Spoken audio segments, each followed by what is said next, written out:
there are many people losing contact to church, which means on the other side, it's also a big chance, a big opportunity to tell them new stories because they don't know any stories from the Bible. So it's really a new thing where you can start with them. It's just the way you have to find a way. The way they think, you will have to think too.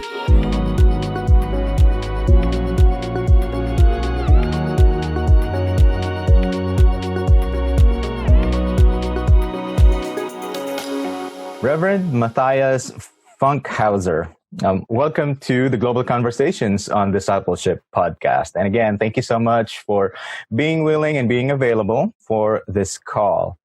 And for people who are wondering, like, where you are from in the world, so can you tell me about your full name and the correct pronunciation, your role in ministry, and where you're from? Yeah.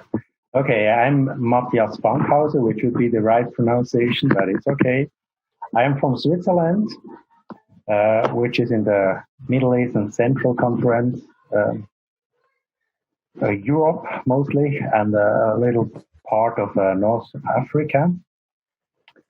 And I'm a reverend since many, many years, and I'm a specialist in fresh expressions, building church in other ways.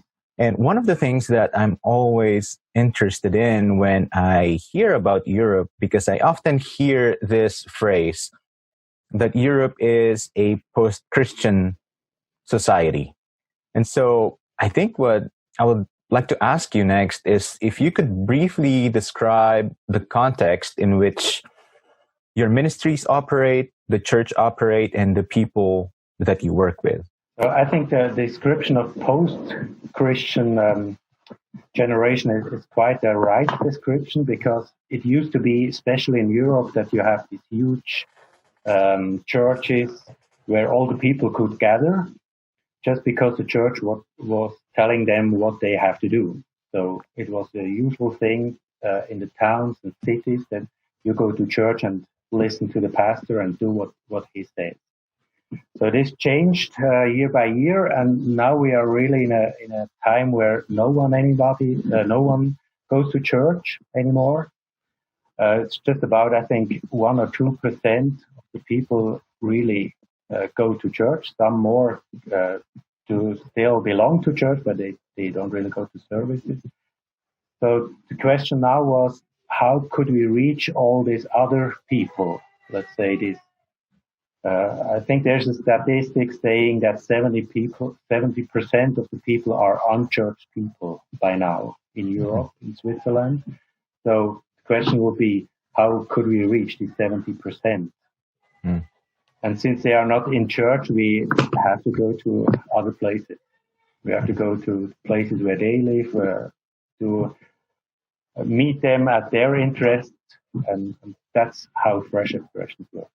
When people encounter the church or even have any type of exposure to the Christian faith, do they have a negative reaction? It's more of like, I don't know what you're talking about. Well, it's both. Some are really hurt by church, actually by the people in the church. So they have really bad reactions, and others, they just don't know anymore. It's already 1 or 2 generations since their parents didn't go to church, so why should they go?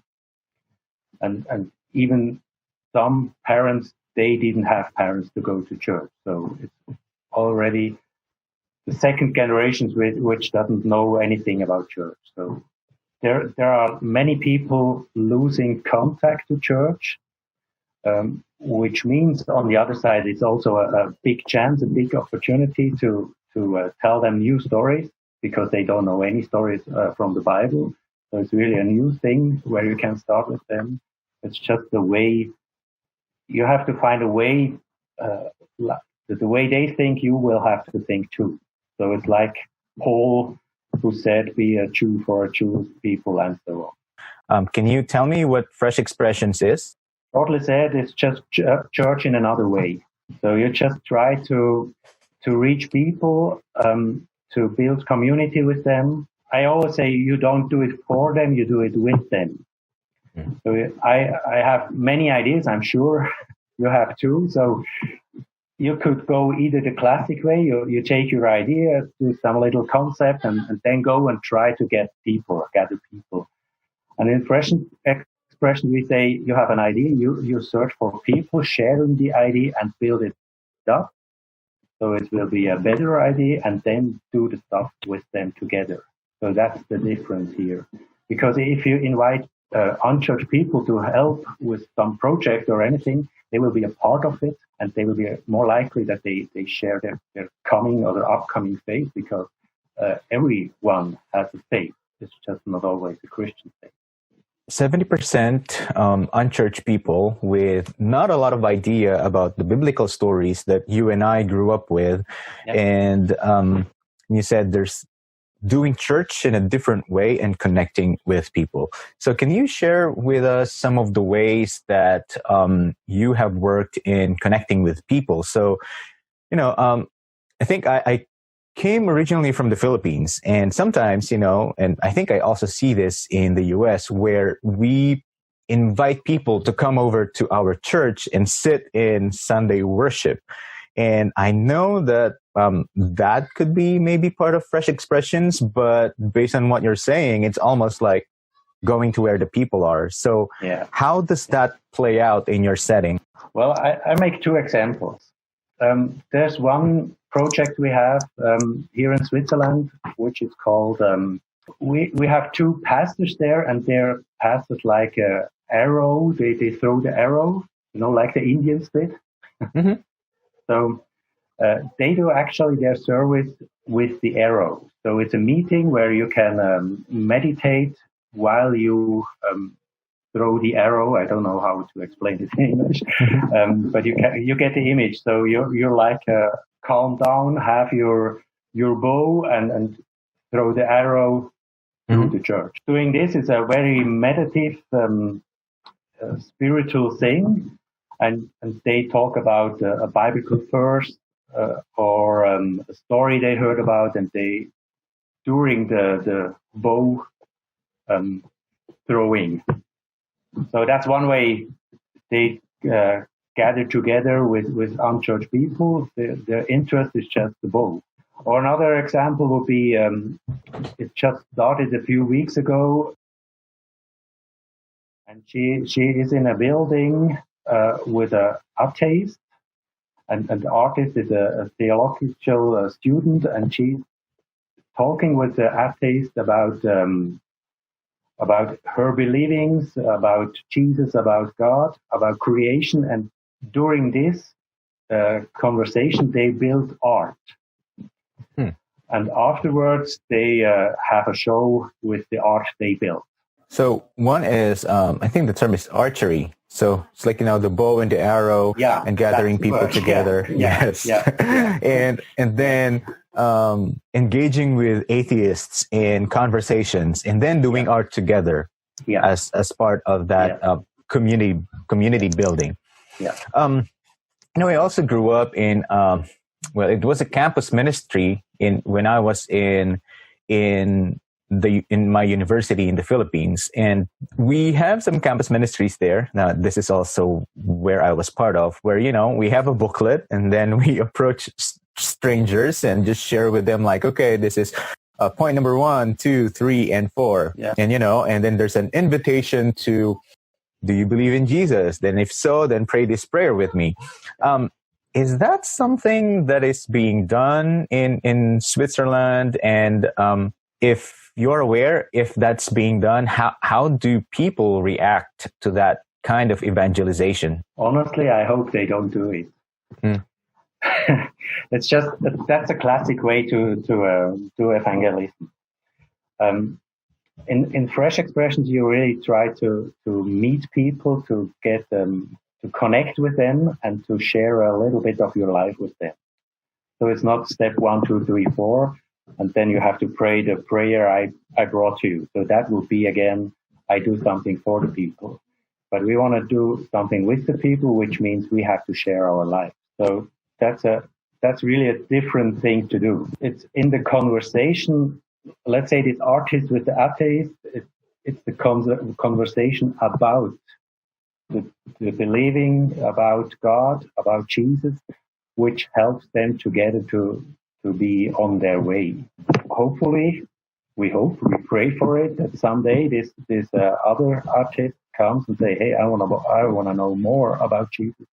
And then it's the time to pray. What I'm getting is this, that relationship is the key to this. It's building relationship, also looking for those opportunities to connect and to share interests, find ways to gather and be with other people. And then, of course, you have different ways to connect with people. You can do a job coaching, for example, which we have also in my church. After the job coaching, you have some lunch together and you already have a connection to the people. You know, one of the conversations I've had with a missionary it's a Christian minority country, and the dominant religion is Buddhism. And sometimes some of the students in a university where they were ministering with and trying to engage in dialogue and evangelism, some of the young people said, my life is good. I think I'm good. Why do I need your Jesus? And I think in the context of relative prosperity, and I say relative prosperity meaning relative to other parts of the world, that I think Switzerland in Europe is perceived as wealthier, at least in terms of food and material resources are more available. How do they react if they hear stories about Jesus or stories about faith? In which way you mean react? Like, say, for example, in the conversations with the atheists, and if the pastor or the church member engages with them about this is our faith, this is where we are, how do they react? Well, actually, I think it's the right question to ask. Why would they need Jesus? Because everything is okay. And that's the way they think. And so for them, everything is okay, so they don't need Jesus. That's their thinking. And I think it would be kind from top to down if we say, yes, but you still need Jesus, because they don't see it like that. So again, it's more about connecting together and sharing a part of my life so that they can see why I need Jesus. And in some point of their life, all this will be like a payback or something, you could say, where they see, oh, there's more than I have. And this one will be Jesus. Mm-hmm. So if we go to the people and tell them again with these 4 points, and then we pray together the prayer I brought to you, they will just laugh at you and say, I don't need that. Because they really don't need it. Everything is okay. And maybe some crisis like now with the corona, people start thinking what could be more. And that's another way to connect and maybe a chance to spread the word. Right. I think this occurred to me as we are having this conversation, that having it like, okay, 1, 2, 3, 4, and then do this, that in a way that is a faster approach, or trying to see results faster, but building relationship, connecting, being in community, gathering together, sometimes many people, sometimes one-on-one, and it's a slower process, right? Yeah. But I think it's being at that place where you are available as part of their community, as part of their support group. And that's also how church is being done. So in this setting of doing the fresh expressions, how is the church developing and supporting these fresh expressions? Well, here in Switzerland, we have we started 15 years ago or something like this, and we put some money in a fund where we said this money should be for for projects like Fresh Expressions or just for congregations starting something new. And meanwhile, we put $500,000 Swiss francs, which means $500,000 every year in such projects, which is a lot, really a lot for Switzerland, even for Switzerland. Because Methodist Church is not so big here in Switzerland. And we have this system that you can share your idea, and then we talk together what could be a next step to get this idea done. And if you need money, there is some money. But still, you will have to try to fundraise your own money to build up your project. So we started 15 years ago, and we started to spread the idea of different church, having church completely different than we do the traditional way. And we had some pioneers coming to the Methodist Church, and I accompanied them with their ideas, helping them in their project to get around, to get better, become better leader, living their leadership. And yeah, that's kind of thing we do. And now, since 1.5 years, since 2 years or something like this, we have a district, Fresh Expressions, where all the projects from Switzerland are in this district. So this is a kind of a special thing which we have here in Switzerland, which also means for those projects, they are now church. They are not like a good idea anymore, so they are church now, with the same rights and the same things they have to do. So it's almost like they graduated from being a Fresh Expression and now a local church connected to the system of the Methodist Church. So they are also into the annual conference and have the same rights. Right. Yeah. So I think this is a very, entrepreneurial way of doing things. So you mentioned that if there is someone with an idea, and then you talk with them about it, develop the idea further, and then the church provides some of the funding, and then they also need to do their own fundraising. I have 2 questions in relation to this. Who rises up with the ideas? Are they mainly pastors, or do you also attract lay people to do a Fresh Expression? Actually, Fresh Expressions always was thought for lay people. So we have some pastors who try new ideas, but sorry to say that, lay people are better. Pioneers, and some are just not pioneers. So, but we give everyone they should try it. They just should go for it. So if it doesn't work, it's okay, but still you have to try something. And we had many projects that didn't work out, and I would say about a third of all the projects worked out. So you really have to try again. Well, I would imagine it's a combination of lay people and pastors, but as you said, there's also a good number of lay people who start the Fresh Expressions. So since you said that they also need to do their own fundraising, sometimes even if whether you're single or you're married with children, and I know that it's expensive. I mean, life is expensive in Switzerland and many parts of Europe. How do they manage their needs, their financial needs, alongside their responsibility with the Fresh Expressions, and then the fundraising part? Well, that's really pioneer thing. I think they are so eager to do what they have as an idea. They just find a way to get this money. Like the artist I just told you about, she is working in a childcare. She built up this childcare actually herself, and so she already knows what it takes to build up something new. And now she builds up a new church, but she's still working in her old childcare. So she gets the money. She's a single. She gets the money for her living there, and can start with this project. Because if you start a project, you don't have any.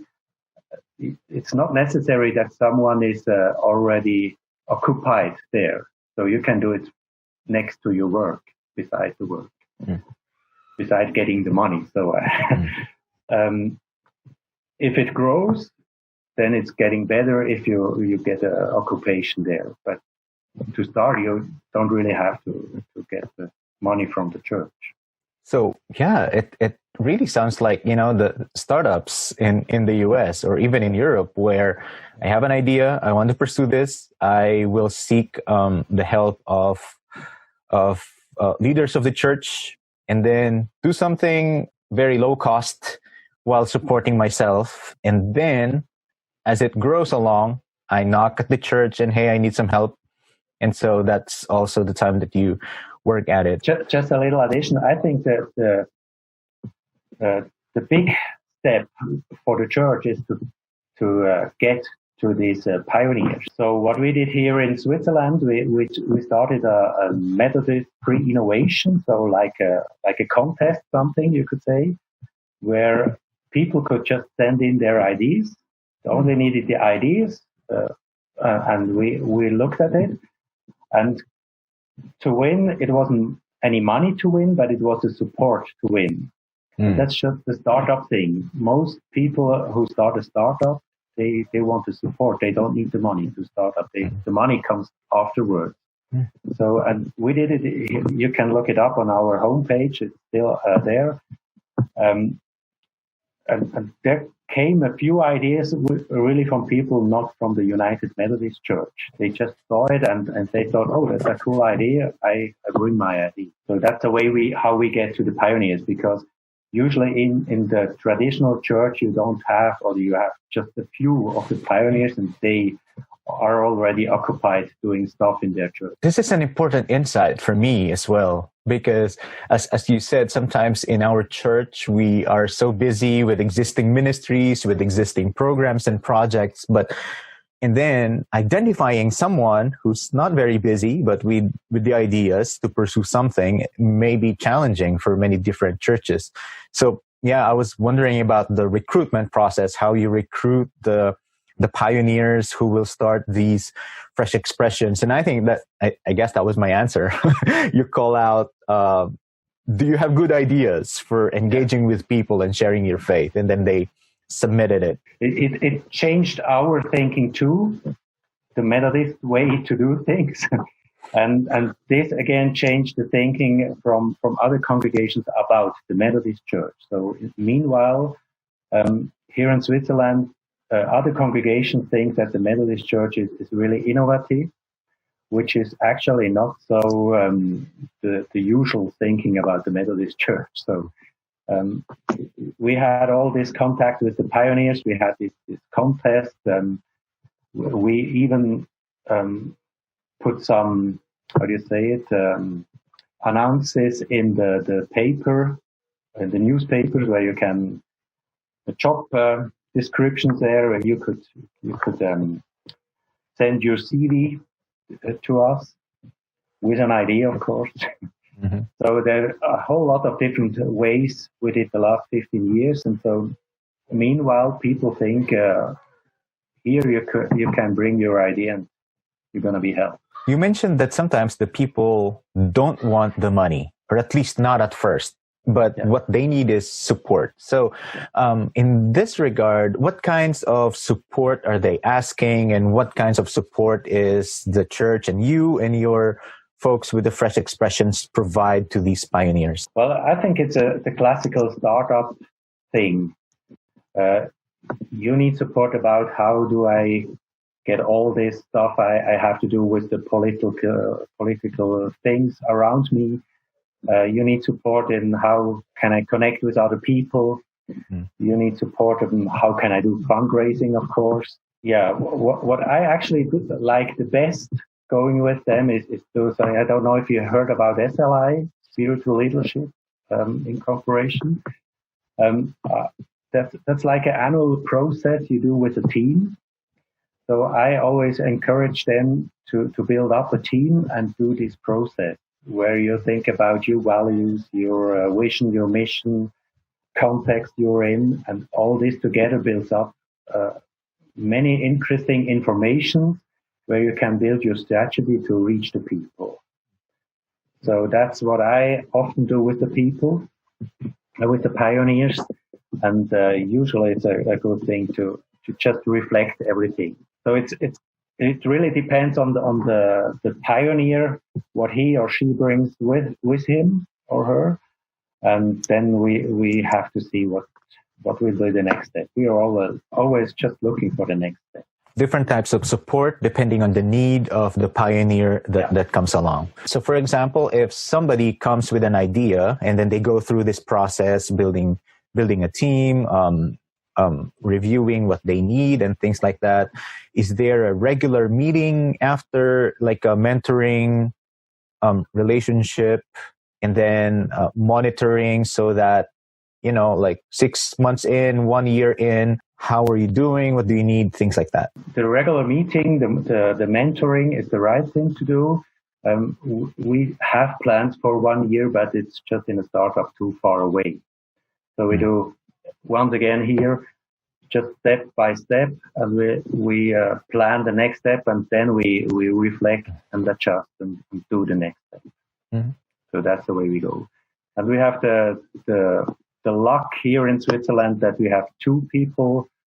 Meanwhile, we have two people just doing the mentoring with the pioneers. So it's getting better even here for us. Can you share maybe one or two stories of those fresh expressions that eventually became local churches? All of them became local churches. Wow. Just because we built up this strict fresh expression. So even if you just have the idea, you're already a church. So that's a totally different thinking that we knew until 2 years ago. when our bishop said, okay, let's do it this way, so it's easier because they have the same rights and the same dues. So I think it's really a honoring way to meet the pioneers and say, okay, you're not just a pioneer, you're not just a project here, you're a church in a different way, but you are a church. So it's not like a graduating thing. So it's just like if you bring the idea and we start together, then you're church. So the art conversations with the atheists that also eventually became a church. Yeah. The artery community also became a church. Yeah. I mean, I'm just thinking my traditional hat on that sometimes, when you say church, it's like, okay, they meet every Sunday. They also have other meetings. So in the US too, I think the statistics is that Christians on average attend 2.5 Sundays of worship service every month. So what is it like for some of the communities? How regularly do they meet? Totally different. Okay. Yeah. I think what we as used to go to church people, like you and me, we really have to unlearn church. And the way is you just forget everything you know about church, and then you take a white paper and say, okay, here I am. This is my context. What would I do to build up a church? Then you're on the right track. But you have to unlearn church, because even I, thinking 15 years about fresh expression, still struggle with this Sunday service thing. Switzerland, they don't do this because people don't go to church because they have other things to do on Sunday. They have like soccer games or whatever. So they are family time, so they don't have to go to church. That changed, actually. But they will have maybe time on Wednesday evening for a nice gathering with a snack or something, and a talk about faith, about a life story from a Christian or something like this. So you really have to think in a different way, out of the box, actually, and then start completely new. And so that's why all those projects, they gather in completely different ways. So, for example, we have a little farm, and they have, of course, this farm, and on the farm you can come with your family, and they have a program for children where you can meet at You can go to the cows and every animal which is there and help the farmer with his work and things. And actually they do brunch together with the whole family. And so it's a really complete different way to live church than going on Sunday morning to the service.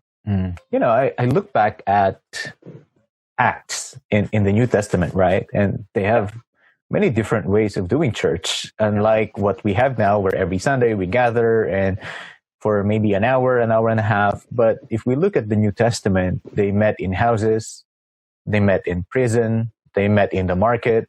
So many different ways of doing church. And so I think that the Fresh Expressions is maybe a recapturing of some of that dynamic of the early church. I think so too, but you don't have to go so far back in history.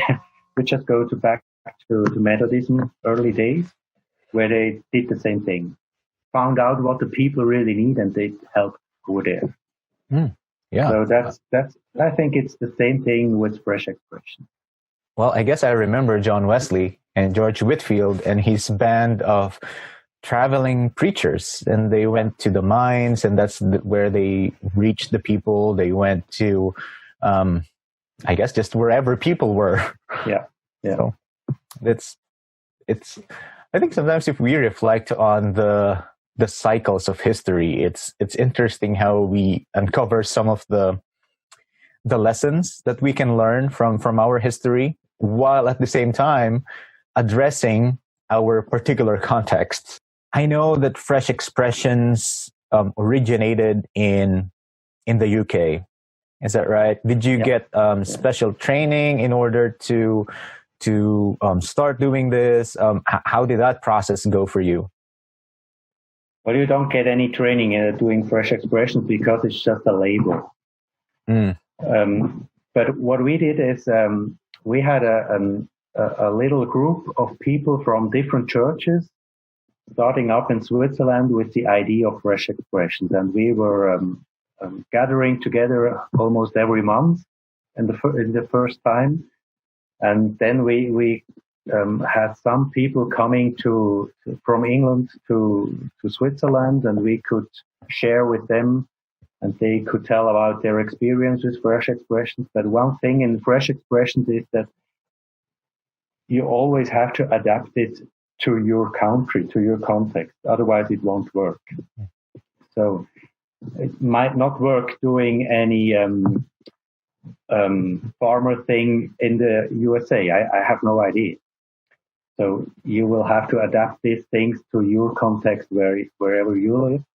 Maybe in America, I think you like to do barbecuing, so maybe that would be the thing to start doing any barbecue and then go ahead. I have no idea. You might try. So actually, there's no real training because I think we know everything already. It's just we have to unlearn church again and try a new thing. And that's what the pioneers do. They just try, and sometimes they fall down and get up again and try again. And that's I think that's the way to go. Yeah. And what actually in Switzerland here with the Methodist Church helped, that our bishop really said, "Hey, okay, let's try it. Just go for it. And if it doesn't work, it's okay, but we try." So it took some years to come to this way, but now we are on a really lucky side, having a bishop saying like, just try and go for it. Wow, that's amazing. So if people want to learn more about Fresh Expressions and the ministries that you are doing in Switzerland and in your district, where can people either find information and connect with you? Probably is everything in German. So that would be the first point. You will have to read in German. You could go to the homepage from UMC Switzerland. There it would be under the title Kirche anders, which means different church. There you would find some examples. You would find contact. You would find my number. You even can podcast my email if you like. I'm willing to share. That's not the problem. It's just the time difference and everything that we got along to, so we can manage it. Yeah. All right. That sounds good. And for those of you who are watching or listening to this podcast, we are going to post the show notes and the links that Matthias mentioned in our website at umcdiscipleship.org. Just look for Global Conversations on Discipleship. So again, Matthias, this had been a very interesting and great conversation. I learned quite a lot from you. And I do hope that our Methodist people from around the world will learn something new and implement it and learn to be pioneer, or if not, support the pioneers in doing church in a different way. Thank you. Thank you very much.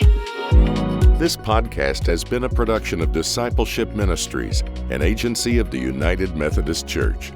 Visit all our podcasts at podcasts.umcdiscipleship.org.